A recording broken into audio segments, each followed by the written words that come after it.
Good morning, everybody. It's a little bit chilly morning. I don't know if you can see a little steam coming out of my mouth. Yes, I'm full of hot air. I'm Chris, and today we're going to do about 150-hour review on the Kubota M4 that's sitting behind me. You may also see there's a New Holland 276 baler. That was kind of our backup square baler hooked to the tractor, and there is a bale wrapper hooked to the forks on the front. All three of these pieces are being sold today, so they're all kind of hooked together, and we'll discuss all of that in a separate video. So again, we won't get into that today. Today's video is solely going to be focused on the review of this tractor, so let's get into it. So this is a Kubota M4-071 here. As we go through the review on this, I'm going to talk pretty quick. I'm going to try and keep the video pretty short. I am not going to go through the technical specifications of it. It is about a 70 horsepower tractor, so it does not require the DEF fluid. It does have the diesel particulate filter, so it does do the regen, which it will do while you're on the move. But again, I'm not going to get into the weight of the tractor and all the hydraulic specifications. You can check all that stuff out on Kubota's website. Today's a little bit more about the options of the tractor and my opinion, the good and the bad. So let's get right into it here. We'll kind of walk around and we'll do everything sort of at once. So this tractor has some options on it that were available. First options that I did, I do mostly hay. So one of the things that I liked about the tractor, Kubota had an option that you could get wider tires. I hate little tiny skinny white narrow tires. So I upgraded the tires on this tractor to the wider tires, and of course I had them set a little bit wider. So the tire size that's on here, it's upside down right now. It's a 320 70R24 is on the front, and on the back it is a 420 7534. These are Goodyears. That is the upgraded tire size. LA 1154 loader on the front. The loader capacity I found to be very adequate on the tractor. Anybody who knows Kubota's tractors, you know the tractors are a little bit on the lighter side compared to some of the other models. The tires, the rear tires on this are loaded. There obviously, as you can see, there are no wheel weights. If you do have a 3-point implement on the back, that does make a huge difference. There have been a few times that I wish the loader would have just a little bit more lift capacity. And there is the option to do that. So you can get more lift capacity out of this loader. And the way that you would do that is right here. So you would take this cylinder and you would move it down to this hole. So that changes the geometry of the loader, and it makes it easier to lift the boom. And what happens is that gives you more lift capacity, and you lose a little bit of lift height. So I had hoped at one point to sort of do an experiment with the tractor and see if we could see a difference in the lift capacity. And of course, now that the tractor is leaving, I haven't been able to do that, but that is an option. So that's kind of a neat thing about a lot of the Kubota loaders, that you do have that option to do that. So it is, you know, your standard skid steer style quick attach. So moving along, it has, of course, mirrors. The lighting is quite adequate at night. There's, you know, the nice cab lights on top. Visibility in the cab is very good. The cab corner posts and everything are not very big, so you can see around very well. Even though the hood is a little bit longer of a hood, it is sloped pretty well. And hooking up to attachments, you can kind of lean from the seat, you can lean out and look through this little part of your window to help kind of get your attachments lined up. Fuel fill, sorry, my finger, I'm not used to my camera, filming on my phone here. Your fuel fill is right here, nice and convenient. Toolbox positioning is absolutely ridiculous. I don't know why they did that. You can't hardly open the lid of the toolbox because this beam is here. Not a big thing, it's nitpicky, but it is absolutely ridiculous. The other thing is that, you know, if you're working in muddy conditions, and I don't normally do that, again, being mostly a hay farmer, I don't do a lot of tillage work, but if you did, you'd be throwing mud all over that toolbox, and it would be kind of a nightmare. So, again, just little things that make a difference. That's ridiculous. There needs to be another place to put that. Lubrication points on the loader are all easy to get to.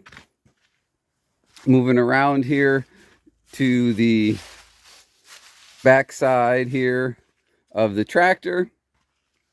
It has the nice stabilizers that I like here with the pins. Some of the tractors have the turnbuckles. Absolutely cannot stand those. Remotes, it has the nice little caps here that flip open instead of the goofy little rubber things that you shove in there. Do not like those. This tractor, as you can see, has 2 remotes. It has the option for, I believe, 3. You can add another one on there. The lift arm, sorry, I was getting a phone call there. The lift arm is adjustable. And there, you know, is your washer fluid. Easy to get to. There is an optional windshield wiper for the back window. I don't have it. Again, good lighting in the back. Now, one thing that is, wiring plug there too. Easy to get to. So, one thing that is sorely missing from this tractor is buttons to work the 3-point hitch arms from the ground. I do not believe, at least at the time that I bought this tractor, they were not available. And that needs to be added.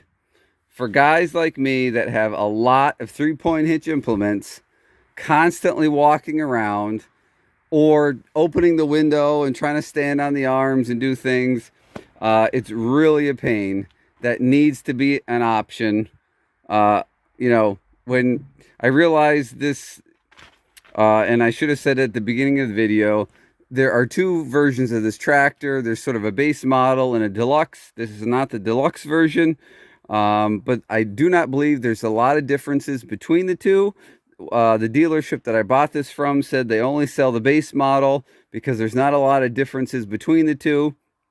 And I don't think that those buttons are available on the deluxe model either. But when you start getting into that $50,000 price point, come on, we can put a couple $100 buttons on there to make everybody's life easier. So, Kubota, I love you, but give us some buttons back here.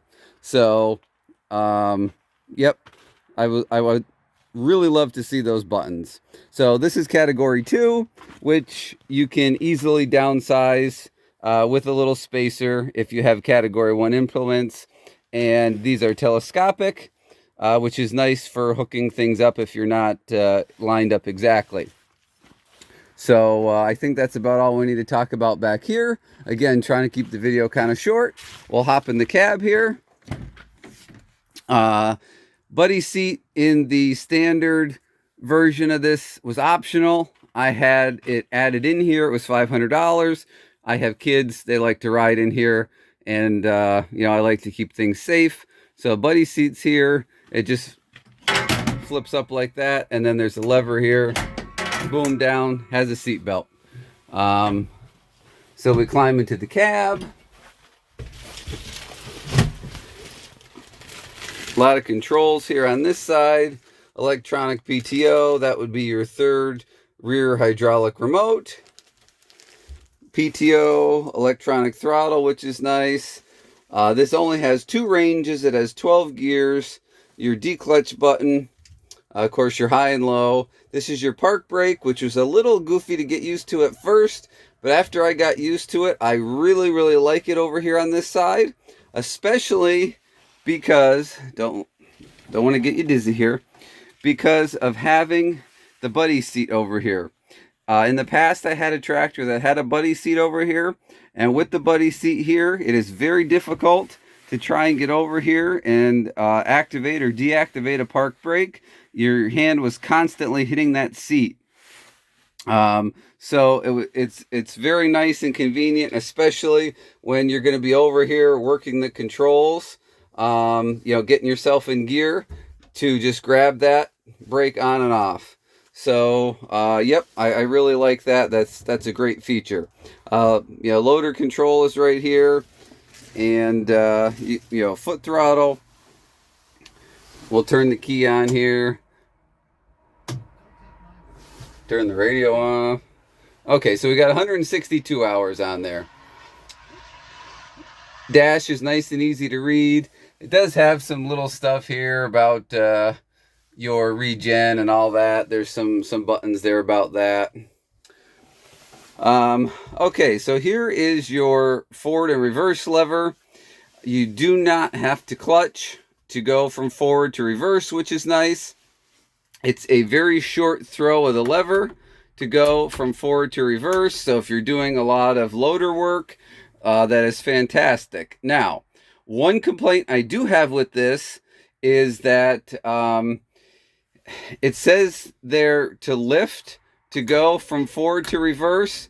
You really barely have to lift that. So what has happened to me on a few occasions is I will be backing something up like a hay wagon or whatever, and my finger will come across here and just barely bump that, and next thing you know, I'll be going the other direction. So one minor, I guess, complaint or thing that I think should be a little bit better is I think you should have to lift this a little bit more than what you actually have to lift it. You can see here there's a tremendous amount of lift available, but you do not actually have to lift it as far as all of that to make it go from forward to reverse. So keep that in mind if you buy one of these and you're actually using it, that it's very, very sensitive on that forward and reverse. So, I think that's one thing, a little bit of a design change that should be done. Like I said, you can easily bump it as you're steering. So, wiper 4 ways, everything's right close by here for you. Vents, the air vents are down here. I kind of wish, now I know, again, I was talking about visibility. Visibility is fantastic because the corner pillars are so small, but I really wish there was a vent or two. Here's your sun visor. Yep, kind of forgot that for a second. Now there is a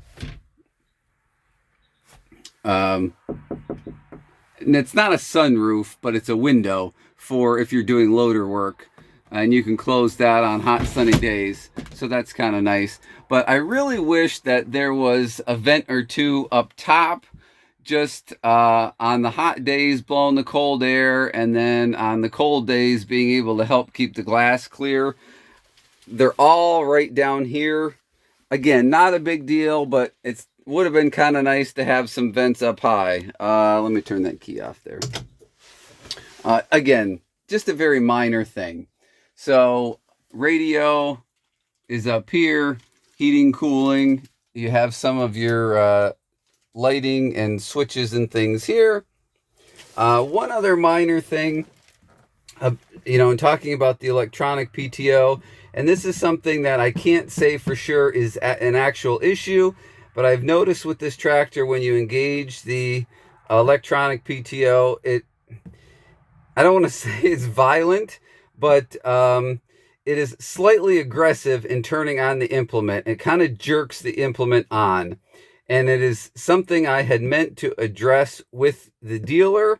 There might be some kind of reprogramming or something that they could do to address that issue to make it come on in a more gentle manner. So I wouldn't necessarily worry about that as a permanent issue, but it was something that I needed to address and just didn't quite get to. We got into the height of hay season and I just didn't have time to deal with it. So down here we have a 12-volt plug and of course another plug there for various farm accessories. Back here is the 3-point hitch adjustment. Not a whole lot of room behind the seat, but there is a little bit of room for tools. Cab air filter thing is right back there.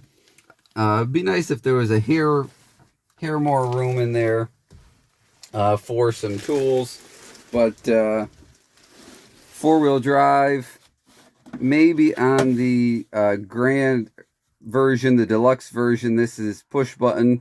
On the standard version, it's pull up to engage, push down to turn off. Sometimes that can be a little bit finicky getting it to engage and disengage. Not a big deal because it's mechanical, and that's just how mechanical things are. There is a tremendous amount of storage space over here. Big, deep cubbies. Nice big cup holders on this side. Side windows that open. Of course, the back window opens. So overall, a really good tractor. Oh, horn in the middle. The only other complaint that I really have, and here, don't let me make you dizzy. I'm going to get out for a second. Okay. Is the seat here. There is an air ride seat available, and if I had it to do over again, I would definitely do the air ride seat. Being that this tractor sees a tremendous amount of field work, the seat is very uncomfortable. There is a suspension adjustment, and I've tried playing with it many times, and it does have some travel to it, but it is very uncomfortable and very unforgiving. It just is rough on the back, and when you spend 8 to 10 hours in there, you feel it that night and the next day. The air ride would be the way to go. If you're going to buy one of these for bumpy fields like I have, spend the money and get the air ride. If you're using it around the farm and you're kind of going to be on semi-flat ground, loading bale processors or doing things like that, then it doesn't really matter so much. But even the buddy seat, I mean, that's hard as a rock. There's no padding on this at all either. So, I did a bunch of videos with my kids. My daughter learned to drive this tractor this year and put some seat time in, and of course I was in the tractor with her the whole time, and me riding in this buddy seat was very uncomfortable, and the kids riding in the buddy seat with me this year, I mean, there's just no padding here. I don't know what Kubota was thinking in terms of comfort. Just some of you might kind of think that that's nitpicky, but at the end of the day, when your body hurts, it's not nitpicky to me. My back hurts. I'd like to see something more comfortable. But overall, that's kind of my thoughts. If you'd asked me, would I purchase one of these again in the future? The answer would be yes. Would I do a few things different, like the seat? Absolutely, I would. I would definitely do the wider tires and things again. So that's just a general overview of the tractor. I tried to blast through this to keep it under 20 minutes here. I hope that I have managed to accomplish that. If I missed some sort of aspect of the tractor that you have a question about, please feel free to leave a question in the comment section down below, and I will address it to the best of my ability. Again, I'm going to kind of leave the technical specifications to the Kubota website, so please address those there. Thanks for watching this video, guys. I hope it was informative for you. Please don't forget to hit the subscribe button for future videos. Hit the thumbs up on the way out the door. Thanks for watching, and I sure hope to see you on the next video.